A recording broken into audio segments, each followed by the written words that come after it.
চলতি বছর ব্যতিক্রমী কিছু মানুষ ও প্রতিষ্ঠানকে স্বাধীনতা পুরস্কার দেওয়া হবে বলে জানিয়েছেন শিক্ষা ও পরিকল্পনা উপদেষ্টা ডক্টর ওয়াহিদুদ্দিন মাহমুদ। তবে এবছর কারা ও কতজন এই পুরস্কার পাচ্ছেন তা জানাননি তিনি। রোববার সচিবালয়ে স্বাধীনতা পুরস্কার সংক্রান্ত উপদেষ্টা কমিটির বৈঠক শেষে এই সিদ্ধান্ত জানান ডক্টর ওয়াহিদুদ্দিন মাহমুদ। উপদেষ্টা বলেন, কমিটি কিছু নাম সুপারিশ করেছে। চূড়ান্ত অনুমোদনের জন্য নামের তালিকা প্রধান উপদেষ্টা অধ্যাপক ডক্টর মোহাম্মদ ইউনুসের কাছে পাঠানো হবে। ধুলো, ময়লা ও ক্ষতিকর ধূলিকণা থেকে নিমিষেই মুক্তি দেয় চৌধুরী এয়ার পিউরিফায়ার।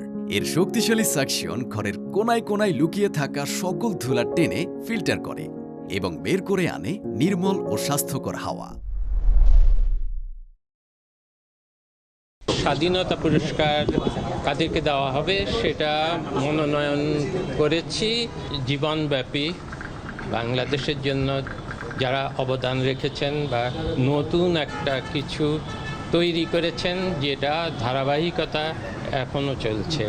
যে কোনো ক্ষেত্রে, সংস্কৃতির ক্ষেত্রে, সাহিত্যের ক্ষেত্রে, বিজ্ঞানের ক্ষেত্রে বা সমাজসেবার ক্ষেত্রে একটা নতুন ধারা, যেটা এখনো পর্যন্ত মানুষকে, সারা দেশকে প্রভাবিত করে, কিন্তু আগে তাদেরকে কোনো সেই বা স্বীকৃতি দেওয়া হয়। দেশের জন্য অনন্য অবদানের স্বীকৃতি স্বরূপ এবছর ব্যতিক্রমী কিছু ব্যক্তি এবং প্রতিষ্ঠানকে স্বাধীনতা পুরস্কার দেওয়া হবে বলে জানান তিনি। স্বাধীনতা দিবস পুরস্কার দেওয়া হয়েছিল, অথচ এটা আমাদের এ সময় উপস্থিত ছিলেন আইন উপদেষ্টা ডক্টর আসিফ নজরুল। পুরস্কারের মহিমা উপলব্ধি করে এই দলগত গোষ্ঠীগত চিন্তার ঊর্ধ্বে থেকে স্যারের নেতৃত্বে আমরা এমন সব নাম সুপারিশ করেছি।